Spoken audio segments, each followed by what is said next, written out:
Good day, dear listeners. Steve Prada here with the Management Blueprint podcast. And my dear guest today is Peter Santry, a Summit OS guide and value builder licensee who's helping leadership teams align their vision, goals, and actions and to overcome the challenges and opportunities that come with growth. Peter's clients have achieved remarkable results, such as doubling their revenues, 10xing their profits, and attracting private equity capital. Peter, welcome to the show. Thank you, Steve. Glad to be here. And, you know, I've always, as we've discussed, I've always been an admirer of your work, and I learn something new each time. So I'm really, really happy to be joining you, and I expect to do the same here. Absolutely. We're going to dive into Summit OS and your work and everything. But the first question I'd like to ask is, what is your personal why, and what are you doing in your business to manifest it? So I've given this a lot of thought because I changed careers probably 7, 8 years ago. And at this point in my career, I believe that my highest value, and it dovetails with what I think this country needs, is in helping business owners and their people and help them really succeed. There's nothing more gratifying for me than to see both owners and their people doing the work that they love, getting compensated well for it, and then taking the fruits of their efforts and exercising their own personal freedom on how they spend it, whether they choose to buy a home, educate their children, save for the future, or give to the charity of their choice. The point is that they're creating value to exercise their God-given freedom. And we need more of that in America. And that's what really drives me today. Yeah, that's great. I mean, entrepreneurs work so hard and take so much risks that we deserve to get to the fruit of our labor, and we just need some good systems that will get us there. So it's great. It's a great why. So let's talk about we talked about this before the show for the listeners, and there are some Summitors tools that you said you like that, but we honed in on the core business lens, which you said was your favorite in this toolkit. So can you tell us about the questions that you ask your clients when you're kind of putting them under the lens, and how do you figure out their core business, and how does that help them? Yeah.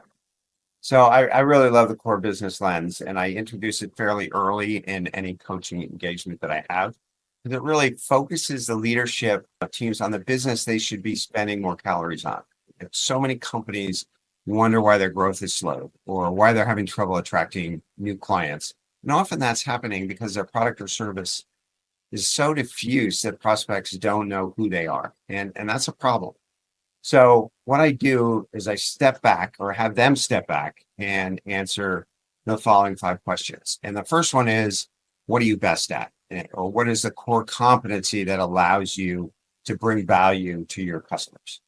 And the answer is usually the original service that the company was founded on before they branched into other areas. And it has the benefit too that most of their people are trained to do it, and before they strayed into other areas. So it's something that can easily be recaptured within the company, but it's very important for people to know what that is, because that's where they're providing value.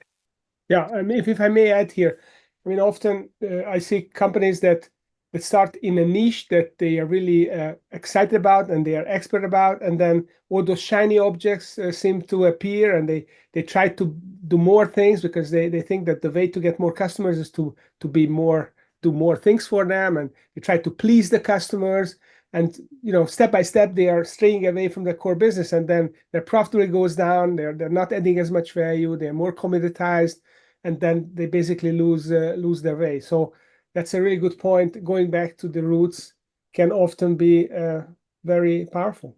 Yeah, and I think entrepreneurs are particularly prone to that. Yeah, indeed.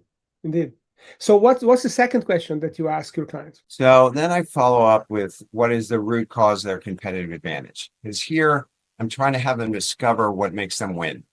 Is there something that distinguishes them somewhat uniquely in the market? Like they have longstanding relationships, or it might be the reputation that they have, or the reliability of their products. But they have to know what that is, because if they're going to focus on, again, a core business, that's an important component of it. So that's the second question. And then third, and this is essential. I ask them whether that competitive advantage is still relevant in the market. You can make the best product, but if the market doesn't use it, then it really doesn't matter. Buggy whips, pagers.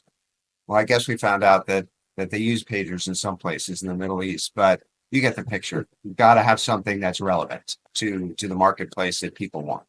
Yeah, I mean, as an example, several years ago, I represented a company which was a steel fabricator, and they were very proud of their huge cranes and the big welding machines they got and the big CNC machines. And they felt like, their balance sheet was bloated of these heavy, expensive machinery. Mhm. And they had this Finnish buyer who was pretty high tech. And they were shocked when they learned that this buyer was not at all interested in their assets.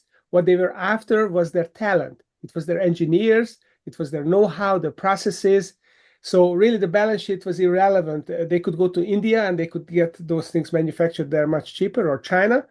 They wanted the engineers, the architects, and machining engineers and the welders, which they were after. So that was their assets, the core assets, which they thought the core assets were no longer relevant. They had other core assets which they were not as aware of. Yeah, it sounds like a write-off in the making. It was. So what's the next question? So the fourth and fifth question kind of are related, and they pertain to who are your most profitable customers and which products are most profitable. Important to know what products are most profitable because that's usually a good barometer of the value that you create for your customers. So important to know that. You got to know that. And similarly, your most profitable customers point you to the types of companies or industries that value what you do the most.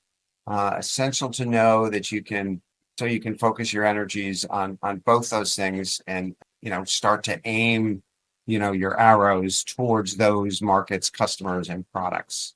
So at the end, of this process, I'll give you two examples because I've been using this tool a lot recently.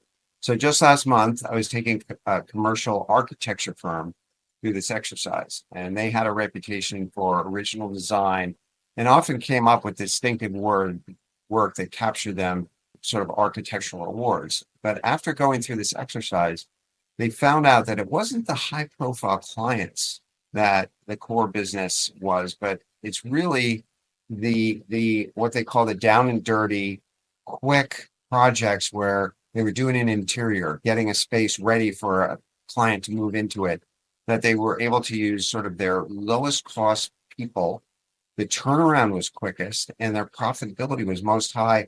And the long, high profile projects were really time sinks and yes, they were important so that they were almost like marketing expenses. They really didn't provide them with, the core profitability that they wanted. And it was an eye opener because they were viewing themselves as really as a boutique, but it was really this quick turnaround business that was really fueling their growth. And so it was an aha moment for them. And so that was one. And then the second was a software as a service company that had grown using a sort of asset tracking. It was their business.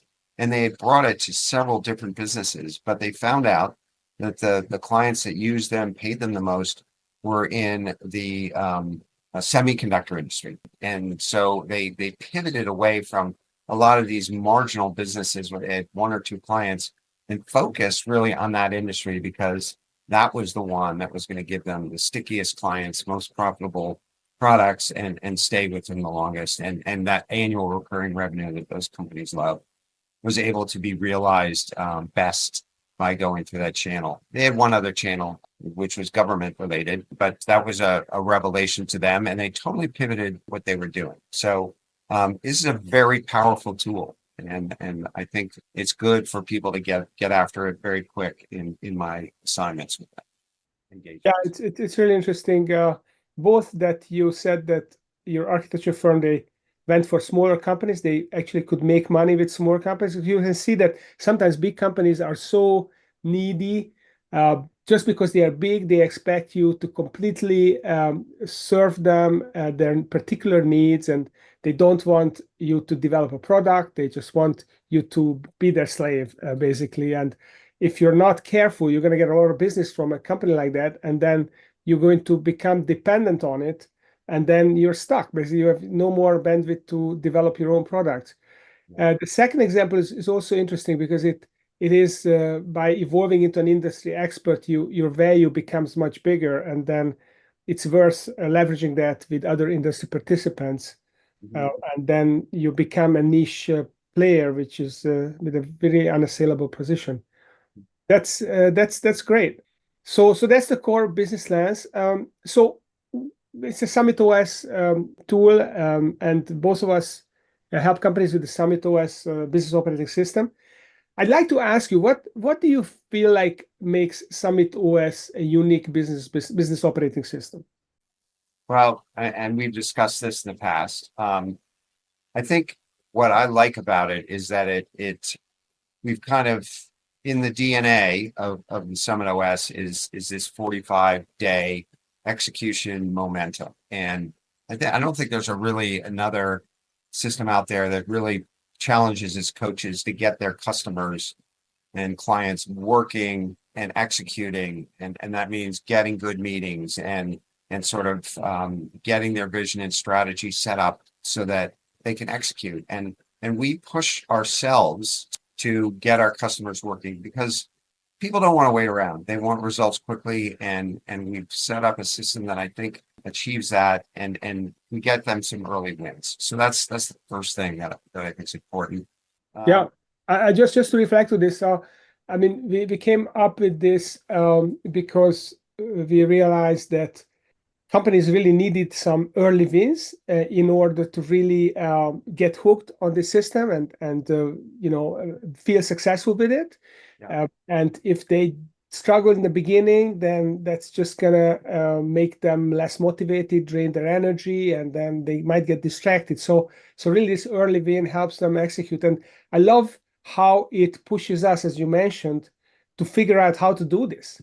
yeah, And because ultimately it's on us. We can't explain them just to soak it all up on their own. We really have to help them, and we have to engage with them and to be much more tuned into what they are doing, and help them so that they don't drop the ball. And we have different tools to do that.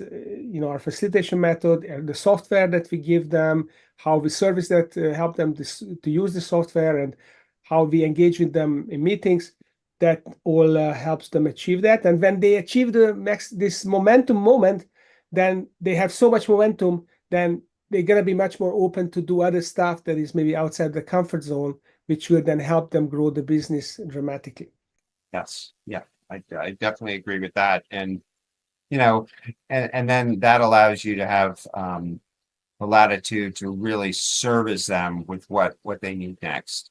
Once they're able to do things and start to progress their business, then it opens up the landscape to really customizing what you can bring to them um, uh, and what they need. And then it opens up a whole new area. But until you get them executing and get those early wins, yeah, you can't do that. And Yeah. so we have to get that done. Yeah, and every company wants to get the tools that is pertinent to them. Yeah. They don't just want a cookie cutter system. They want the right kind of things that they resonate with. And I think by giving them the basics in 45 days, then we actually have room to work with them to bring them those tools that really help them on where they are and where they need to be. And it's not about quantity. We have 80 proprietary tools, but it's all about pick and choose what they need, and then they feel like it is their system. These tools are the ones that really speaks to them. And I think, that whole process, that whole initial 45, 60 days, to make that happen, you really have to go deep with them early. And I think what it means, the implications are that you're working with fewer clients, but you're going deeper with them and really helping them to get to where they want to go. And that's gratifying for me. I'd rather be deep with fewer And so that fits my personal style as well. Yeah, I mean, the thing is that if you want to make a client successful, you really have to dig in to understand their business. You can't just show up once a quarter and help them. You can help them with rudimentary things, but not with quality things. And but when you invest yourself in a business, then you want to stick around for the duration. I don't want my clients to graduate because graduate to what? It's like retiring to sitting at home and watching television. That's not an inspiring retirement. So we want to use the tools to get them to a higher place. And we say that eating whets the appetite. So they're gonna have the appetite. If the first tools help them, they want even better tools to get to the next level. And as a coach, it's so much more exciting to work with companies on higher, more complex problems, on higher level challenges. Then as a coach, I come in every quarter and I'm excited because it's pushing me as much as it's pushing the company, and I'm going where I've not been before.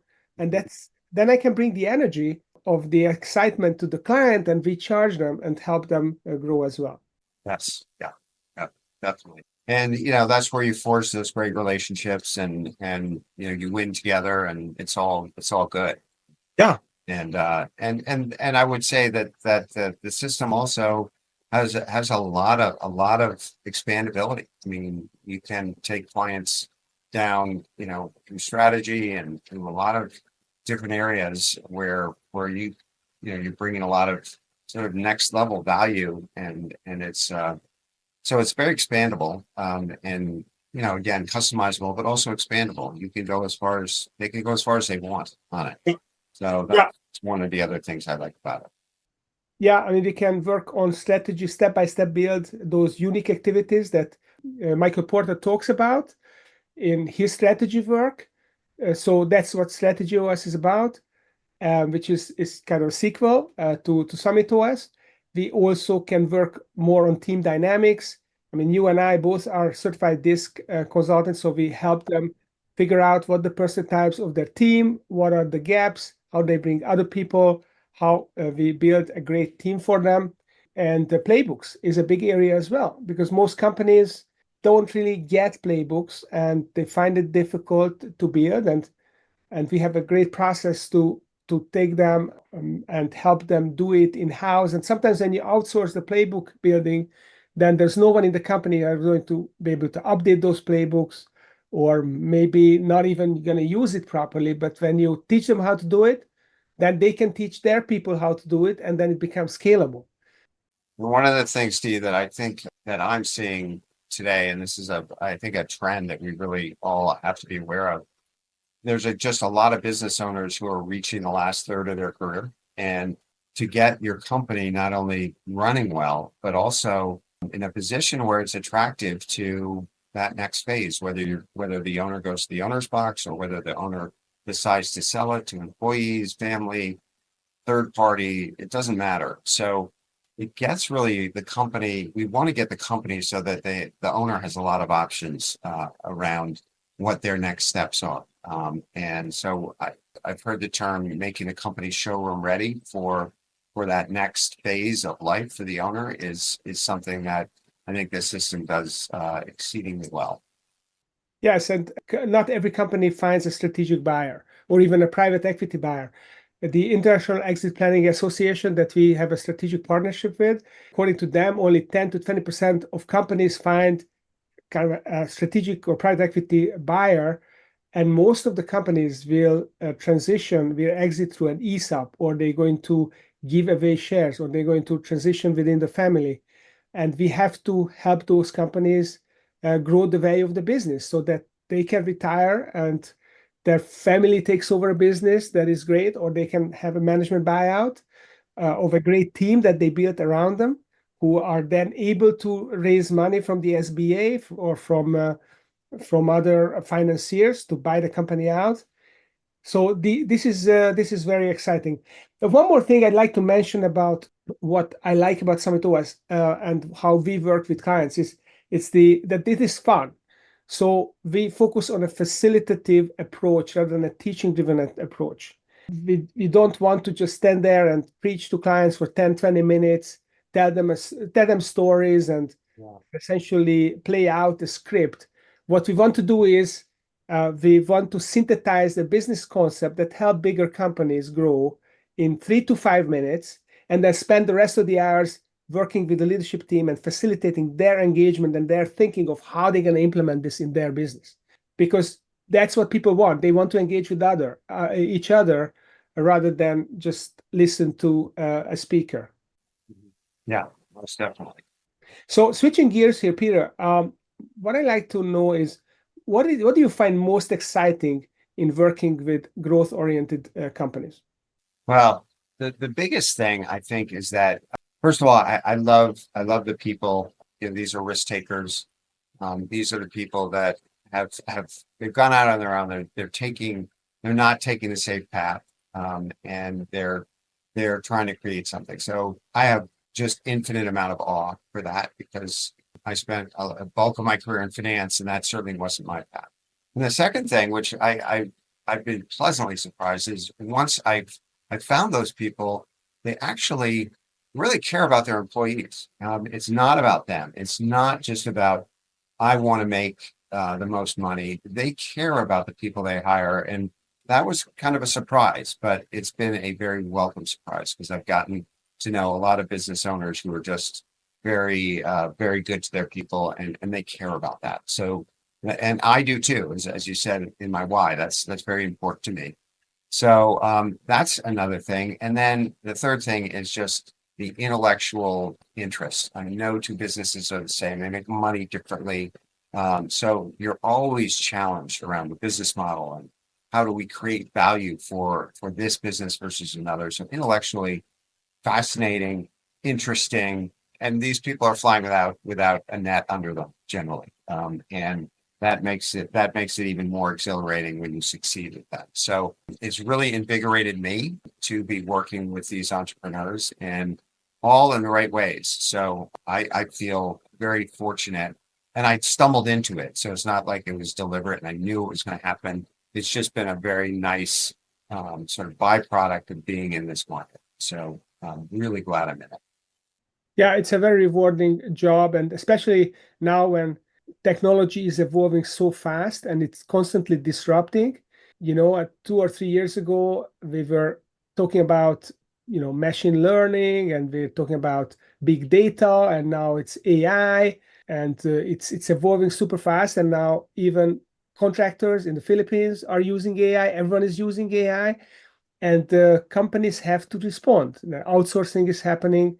Yeah. So it's very exciting to be at the forefront of this revolution and help these companies navigate. And just by seeing many companies, we are seeing a lot of ways of tackling these problems, and we can cross-fertilize these businesses with these approaches and ideas. And it is really fun. I also like it that we work in different industries.